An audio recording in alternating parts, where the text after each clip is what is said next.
안녕하세요. 편한생활TV입니다. 오늘은 기획재정부에서 발표한 국가재정운용계획을 바탕으로 우리 시니어분들에게 꼭 알아야 할 복지정책을 정리해봤어요. 내년에 뭐가 얼마나 진짜 내 지갑에 도움되게 바뀌는지를 아주 쉽게 그리고 실제 신청까지 착착 하실 수 있게 정리해드립니다.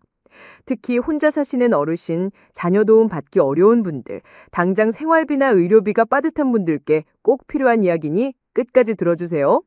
먼저 내년 예산의 큰 변화부터 한 줄로 정리해볼까요? 내년 1월부터 기준 중위소득이 6.51% 오릅니다. 이게 무슨 의미냐면 생계급여, 의료급여, 주거급여, 교육급여의 문턱이 같이 올라간다는 뜻이에요. 문턱이 올라가면 올해는 안 됐던 분이 내년엔 될 수 있습니다. 그래서 매년 이 시기에는 정부에서 정한 기준 중위소득이 얼마인지 다시 조회해 보시라고 말씀드리는 겁니다. 그중에서도 시니어분들의 문의가 가장 많은 게 생계와 의료, 그리고 집세와 자녀 교육비입니다. 생계급여는 내가 가진 소득과 재산을 계산해서 모자란 만큼 보충해주는 방식이죠. 자주 헷갈리시는 게 1인 82만 원을 다 준다가 아닙니다. 선정 기준이 그 금액대인 것이고 실제 받는 돈은 소득 인정액을 빼서 산정해요. 그래서 올해 탈락하신 분도 내년에는 꼭 다시 문의해 보셔야 합니다. 왜냐하면 소득공제나 자동차, 재산에 대한 평가가 달라져서 모자라는 금액이 새로 생길 수 있기 때문이죠. 의료급여는 더 반가운 변화가 있습니다. 자녀가 조금 번다고 해서 부모님 의료급여가 막히는 이른바 부양비 제도요. 내년부터는 이 부양비 제도를 아예 없애는 방향이 공식 보도에 실렸습니다. 그동안 애가 300만 원 조금 넘게 버는 데 때문에 치과도 검진도 미루셨던 분들 내년부터 달라질 수 있어요. 다만 보험료나 지자체 지침이 구체화되면 서류가 간단해질지 소득 확인 범위가 어떻게 될지는 다시 한번 안내 드릴게요. 그리고 가족 중에 요양병원 입원을 고민하셨던 분들, 간병비가 정말 부담이죠. 내년부터 일부 요양병원에서 간병비 급여 시범이 더 본격화되고 2029년까지 500개소 수준으로 확대한다는 보도가 나왔습니다. 우리 동네 병원도 되나가 제일 궁금하시죠? 시범 확대 병원 명단은 아직 결정되진 않았지만 추후 공고되니 병원 문의진단 서류 챙기시면서 국민건강보험공단이나 지자체 게시판을 꼭 확인하세요. 안내가 나오면 저희가 바로 다시 알려드릴게요. 생활이 급해 밥상부터 챙겨야 하는 분들 여길 봐주세요. 내년부터 먹거리 기본 보장 코너라는 것이 새로 생깁니다. 전국 130곳 푸드마켓에 비치되고 첫 방문 때는 그냥 오시기만 해도 2, 3만 원 상당의 식품 키트, 쌀, 통조림, 우유, 휴지 같은 기본 생필품을 바로 드려요. 그리고 두 번째 방문부터는 복지 상담으로 연결해 긴급 지원, 생계, 주거, 바우처 같은 제도를 하나씩 이어붙여 드립니다. 종이 서류 재산 심사부터 하라는 게 아니라 먼저 총부터 잡아주는 방식이에요. 혼자 버티던 분들에게 첫걸음을 열어주는 아주 중요한 변화입니다. 집세도 밀릴까 걱정입니다 하시는 분은 주거급여를 다시 보셔야 합니다. 지역이나 가구 원수에 따라 기준 임대료가 인상되기 때문이에요. 올해 탈락하신 분도 내년엔 될 수 있고 지금 받으시는 분도 내년 지급액이 미세 조정될 수 있어요. 변동폭이 크지 않아도 월세살이에는 10,000원, 20,000원도 큰 돈이죠. 신청은 주민센터에서 임대차 계약서, 통장 사본, 신분증 챙겨가시면 됩니다. 나이 많아서 온라인은 어려워요 하시는 분은 가까운 행정복지센터에서 도와드리니 걱정하지 마세요. 손주들 키우시는 조선가구 한부모 가정도 달라집니다. 내년 예산안에는 한부모 가정의 선정 기준을 기준 중위소득 63%에서 65%로 완화하고 추가 아동 양육비 인상이 담겼습니다. 그동안 기준의 문턱 때문에 아쉬웠던 가정에 실질적인 도움이 될 걸 예상되죠. 동네 여성가족과 흔히 말하는 여가부 창구에서 친절히 도와주시니 가구원 수와 연령, 재학증명 등 기초서류만 챙겨서 상담부터 받아보세요. 교통비가 너무 올라서요 하신 분들 반가운 소식도 있습니다. 정부는 전국형 광역교통 정기권, 일명 K패스를 확대해 버스나 지하철을 정액으로 타거나 환급을 받는 구조를 전국으로 넓힙니다. 특히 어르신 환급 비율 30% 보도까지 나와 있어요.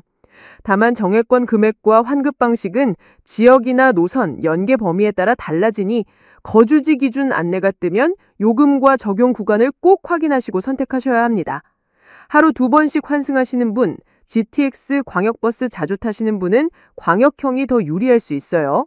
자세한 내용은 이전에도 제가 한번 다뤘었던 적이 있으니 궁금하신 분들은 고정 댓글의 링크를 확인해 보세요. 일하실 의지가 있는데 형편이 어려운 분들은 국민취업지원제도도 다시 보세요. 내년부터 구직촉진수당이 월 60만 원으로 인상 추진됩니다. 생계가 조금 숨통이 트이면 구직활동에 집중하기 한결 수월해지죠. 60대 초반 조선 가구의 가장 역할을 하시는 분들도 요건만 맞으면 활용 가능해요.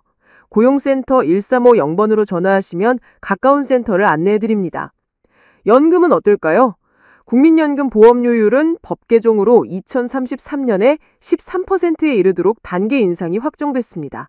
그럼 당장 부담만 커지는 거 아니야? 하실 텐데 정부가 저소득 지역가입자에게 1년간 월 최대 38,000원 보험료 지원을 붙여 완충장치를 마련했습니다. 자영업 하시다가 소득이 뚝 끊긴 분들, 은퇴 뒤 지역가입자 전환하신 분들은 꼭 확인하세요. 국민연금공단 지사에서 소득과 재산 기준을 상담해드립니다. 자, 그럼 지금부터는 어떻게 신청하고 무엇을 챙겨야 하고 놓치지 않을 체크리스트를 실제 사례에 맞춰서 풀어드릴게요. 첫째, 나는 혼자 사는 70대, 병원비랑 약값이 제일 큰 부담이에요 라는 어르신이 계셨습니다. 내년 의료급여 문턱이 달라집니다. 부양비가 없어지는 방향이라 자녀 소득 때문에 막히던 분도 다시 신청하세요. 주민센터 방문 시 신분증, 통장사본, 건강보험 자격 확인서, 그리고 필수는 아니지만 만약 있다면 임대차 계약서까지 챙기시고 의료급여 수급 혹은 변경 신청하러 왔다고 말씀하세요. 심사기간 동안 병원 진료비 부담이 크면 생계와 의료 긴급복지도 함께 여쭤보세요. 동사무소 사회복지 전담 공무원이 같이 도와드립니다. 둘째, 월세 때문에 항상 마이너스예요 라는 어르신. 주거급여는 올해 안 됐어도 내년엔 될 수 있다 가 핵심입니다. 기준 임대료가 오르니까요. 임대차 계약서 원본이나 사본, 최근 3개월 임차료 이체 내역을 챙겨가시고 현장에선 자동 이체 내역과 현금 영수증 등 증빙도 함께 보여주시면 처리 속도가 빨라집니다. 임차가구 기준 임대료 인상은 얼마 안 되는 것처럼 보여도 1년 누적이면 큰 차이입니다. 셋째, 식비가 제일 무섭습니다. 당장 오늘이 걱정이에요 라는 어르신.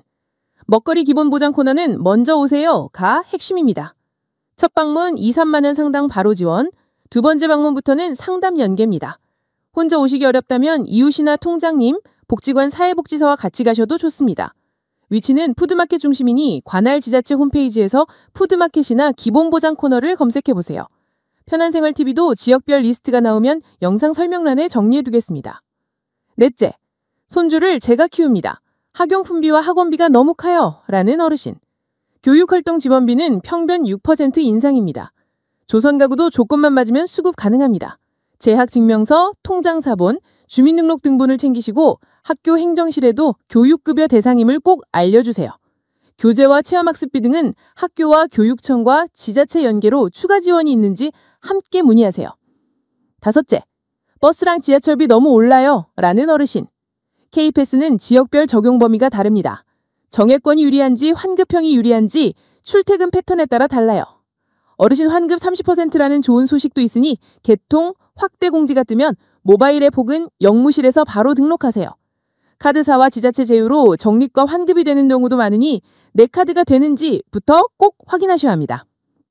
여섯째, 일하고 싶은데 나이가 걸림돌입니다 라는 어르신. 국민취업지원제도는 월 60만 원 상향 추진으로 체감도가 커집니다. 60대 초반도 요건만 맞으면 가능합니다. 고용센터 1350번으로 전화 걸면 가구 소득, 재산, 취업 경험부터 간단히 체크해줍니다. 어디서부터 시작해야 할지 모르겠다 하시는 분 직업훈련과 일경험까지 붙여서 다시 출발할 수 있게 붙잡아드리니 너무 걱정하지 마시고 꼭 방문해보세요. 일곱째, 연금보험료가 부담돼요 라는 어르신. 2033년까지 보험료율 잔계 인상은 이미 확정입니다. 다만 저소득 지역가입자 보험료 지원으로 1년간 월 최대 38,000원이 있습니다. 국민연금공단 지사인 1355번으로 전화 후 소득금액 증명, 건강보험료 납부 확인서 등 기본 서류로 상담받아보세요. 체납분 분할도 함께 상의하시고요. 여덟째, 카드론이나 대부이자 무서워요 라는 어르신. 정책 서민금융 공급 규모를 2025년에 11조 원으로 늘린 만큼 근로자 햇살론과 햇살론 15, 햇살론 뱅크 등 채널이 더 열려 있습니다. 서민금융진흥원 1397번으로 전화하면 나에게 맞는 상품을 바로 안내받을 수 있어요. 단 상품을 세정으로 단순화하는 점토 및 진행 수준으로 보셔야 합니다. 섣불리 변금 창구를 전전하시기보다는 공식 콜센터와 보도자료 확인 후 비교 후 신청을 권합니다. 9번째, 전화가 왔는데 AI가 상담을 한다고요? 맞습니다. 정부가 AI 초기 상담을 전국에 확대했습니다. 괜찮은 제도 맞냐는 질문이 많았는데 1년 새 43만 상담, 26만 연계 성과가 확인됐습니다. 사칭 전화 걱정되시면 지자체 대표 번호로 역전화해 확인 후 진행하세요. 문자 안내 후 발신 전용 번호로 오는 구조가 일반적입니다. 마지막 10번째, 정보가 너무 많아 복잡합니다 라는 어르신. 그래서 편한생활TV가 지역별, 상황별 체크리스트를 이어서 만들어 드릴 겁니다. 오늘 영상 설명란은 정부 공식 자료 원문을 달아두니 가족, 지인과 공유하시고 우리 부모님 이웃 어르신이 무조건 한 번은 다시 문 두드려 보시리 해주세요. 작년은 안 됐지만 올해는 된다가 복지의 상수입니다. 오늘 내용 조금 길었죠? 일부는 이미 확정, 일부는 예산안이나 보도 단계이니 최종 고시 지자체 지침이 나오면 다시 한번 꼼꼼하게 업데이트해드리겠습니다. 덕분에 더 많은 분들이 놓치지 않고 도움을 받으실 수 있어요. 구독과 좋아요는 큰 힘이 됩니다. 감사합니다.